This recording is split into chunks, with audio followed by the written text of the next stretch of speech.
Hello बच्चों, let's see the question. कह रहा है कि in comparison to 0.01 molar solution of glucose the depression in freezing point of 0.01 molar MgCl2 is.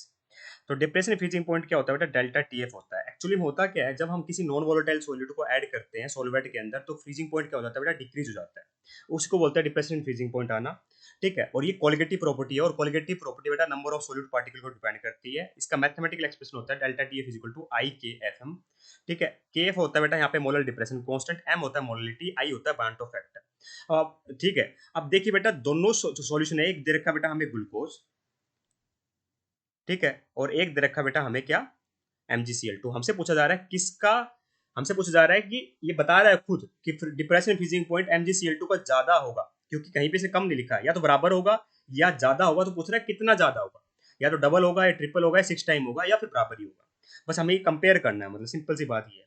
तो मैं इसका डेल्टा टीएफ निकालूंगा बेटा, आई आई के एफ एम निकाल के लगा के, और इसका डेल्टा टीएफ निकाल लूंगा। दोनों डिप्रेशन फ्रीजिंग पॉइंट है बेटा, आई के एफ एम लगा के। अब बात आती है जो के एफ एम दे रखा है, आई के एफ एम दे रखा है, ये कहाँ कहाँ से आएंगे? हमें तो उस पर फोकस करना है।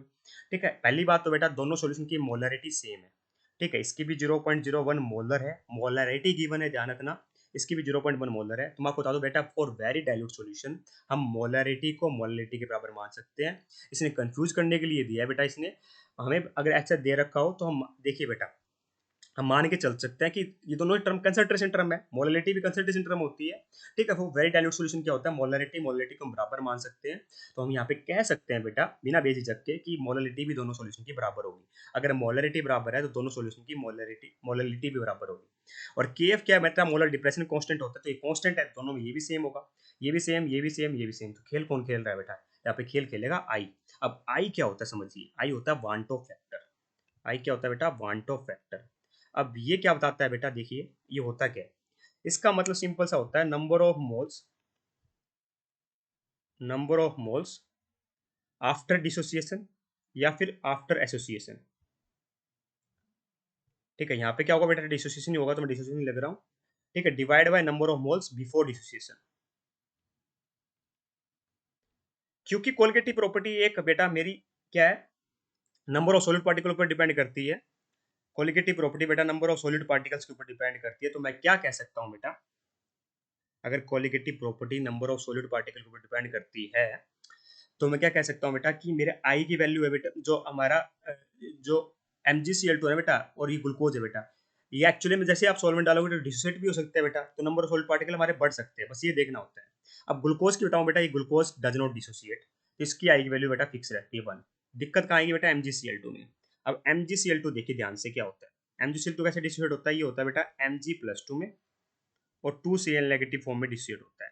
मान लेते हैं बेटा इनिशियली इसके 1 मोल थे, तो ये 0 0 हो जाएगा बेटा। आफ्टर डिसोसिएशन ये अल्फा होता है बेटा डिग्री ऑफ डिसोसिएशन। इसका मतलब है कि नंबर ऑफ मोल्स डिसोसिएट कितने हो गए divide by initial number of moles. तो मान लेते हैं x मोल डिसोसिएट हुए थे, तो ये 1 आ जाएगा डिवाइड बाय 1। तो बेटा एक्चुअली में क्या है? x की वैल्यू अल्फा ही तो है, मैंने डायरेक्ट अल्फा लिख दिया। यहाँ पे अल्फा आ जाएगा, 2 अल्फा आ जाएगा।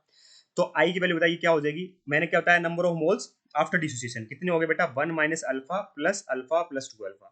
ये नंबर ऑफ मोल्स क्या है बेटा? टोटल मिला के after dissociation divide by total number of moles before dissociation, वो कितने हैं बेटा? 1 डिवाइड बाय 1 आ जाएगा, ये तो कट जाएगा बेटा। तो कितना आया? 1 प्लस 2 अल्फा आया आई की वैल्यू। देखिए बेटा हमें ये नहीं बता रखा कितना अमाउंट परसेंट डिसोसिएट हुआ था, मान के चलेंगे 100% डिसोसिएट हुआ है, तो इसका मतलब अल्फा की वैल्यू 1 है, तो आई की वैल्यू कितनी आ जाएगी बेटा? 1 रखने पर 1 प्लस 2 इज इक्वल टू 3। तो इसके लिए बेटा आई की वैल्यू वेरी कर गई, 3 आई है, और यहाँ पे ग्लूकोज के लिए बेटा आई की वैल्यू मेरी 1 थी। इतनी चीज आप समझते हो या नहीं समझते हो? बिल्कुल समझते हो ना? तो डेल्टा टीएफ क्या है बेटा? हमारी एक क्वालिटेटिव प्रॉपर्टी है, डिप्रेशन इन फ्रीजिंग पॉइंट। ठीक है, जो नंबर ऑफ सॉल्यूट पार्टिकल के ऊपर डिपेंड कर रही होती है। तो यहाँ पे बेटा आई की वैल्यू 3 है। एक्चुअली मतलब 3 सॉल्यूट पार्टिकल, ऐसे समझ सकते हो कि वो डिस्ट्रीब्यूट होकर वो 3 हो गया है। ठीक है, यहाँ पे क्या था बेटा? केवल 1 ही रहेगा। तो अब कंपेयर करते हैं, तो मैं ग्लूकोज का लिखूंगा डेल्टा TF1। ये कितना आया बेटा? आई की वैल्यू 1, के एफ की वैल्यू के एफ, और एम की वैल्यू एम, दोनों के लिए एम की वैल्यू सेम है। MgCl2 को लिखूंगा डेल्टा TF का 2, आई की वैल्यू 3, के एफ की वैल्यू के एफ और एम। कंपेयर करना है ना दोनों को बेटा, कौन ज्यादा कौन ज्यादा, तो पता चल गया MgCl2 ज्यादा, खुद ही कह रहा था ज्यादा आएगा। ठीक है, पर कितना ज्यादा आएगा बेटा? तो डेल्टा TF2 यहाँ के एफ एम की जगह मैं क्या यूज कर सकता हूँ? डेल्टा TF1 लिख सकता हूँ, नहीं लिख सकता हूँ? लिख सकता हूँ ना। तो delta TF2 is equal to 3 times of delta TF1। ये बात आप मानते हो या नहीं मानते हो? ये बता दीजिए बस। मानते हो ना ये बात बेटा? तो इसका मतलब मैं क्या कहूंगा इसका मतलब मैं ये कहूंगा बेटा कि depression in freezing point of 0.01 molar, ये 2 किसके लिए यूज किया बेटा मैंने, MgCl2 के लिए, of 0.01 molar MgCl2 is 3 times of depression in freezing point of 0.01 molar glucose.